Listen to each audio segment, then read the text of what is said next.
বিশু, তুই কোনো চিন্তা করিস না, ও এখন অঘরে ঘুমোচ্ছে। আসলে ড্রিঙ্কটা এত বেশি করে ফেলেছে, সেই জন্যই এই ব্লান্ডারটা হয়েছে। যাকে একটা বাচ্চা আছে, বাড়ির কেউ কিছু জানতে পারেনি। ঠিক আছে রে, তুই যা, রেস্ট নে, ঘুমো, আমি দেখছি এদিকটা। যা। ঠিক আছে, গুড নাইট রে। সে একজন জেল পালানো আসামি, ওর নাম তুফান।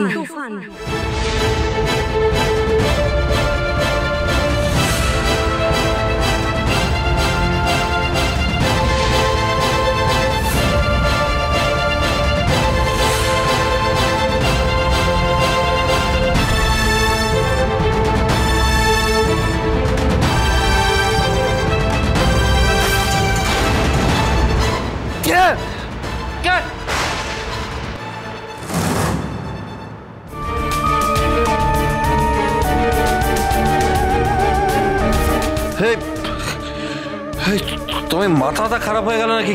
কি করছো? ভিজিয়ে দিলে একদম। হ্যাঁ, কি করছো সমাজাত?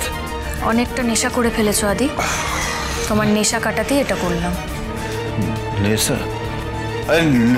নেশা কাটাবে বলে তুমি এরকম করে দেবে? আরে পুরো স্নান করে গেলাম, আর নেশা করেছে বেশ করেছে, বিশ্বকর্মা পুজো এইটুকু করতে পারবো না? এখন কি অপরাধ করে ফেলেছি? একটু নেশাই করেছি। তাই তুমি তো কোনো অপরাধ করনি। অপরাধ তো দিনের পর দিন আমরা করছি, এই বাড়ির সবাই করছে, তোমার ওপর বিশ্বাস করে, ভরসা করে। আর তুমি রোজ একবার করে আমাদের সবার বিশ্বাস ভরসা সব ভেঙে চুরমার করে দিচ্ছ। অবশ্য তোমার কষ্টটাও আমি বুঝতে পারছি আদি।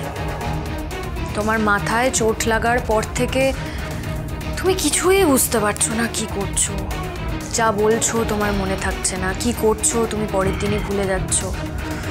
আর এত সব কিছুর মধ্যে আমি শুধু তোমাকে সাহায্য করার বদলে কি করছি না, শুধু ন্যাক করে যাচ্ছি। নাগ নাগ নাগ,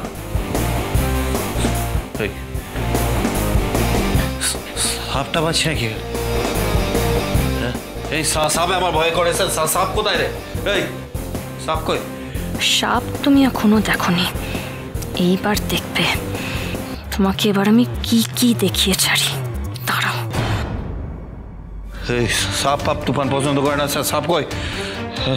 মানে তোমাকে সাহায্য করার বদলে আমি শুধু তোমার কাছে এসে ঘ্যান ঘ্যান করে যাচ্ছি, সেটাই বলছি। তবে তুমি চিন্তা করো না, আমি তোমায় কথা দিচ্ছি, এবার থেকে আমি শুধুই তোমাকে সাহায্য করব। আর শুভলক্ষ্মী রায় যখন কাউকে কথা দেয়, সেই কথা রেখেই ছাড়ে।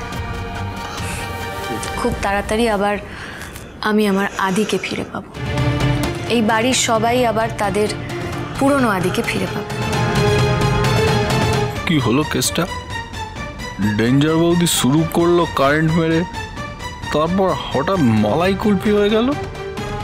এসব কি বলছে? মাথা মুন্ডু কিছুই তো ঢুকছে না আমার ভেজাতে। হ্যাঁ ঠিক আছে, সেসব ঠিক আছে। গৃহপ্রবেশ সোম থেকে রবি রাত 10টায় স্টার জলসায় ও জিও হটস্টারে।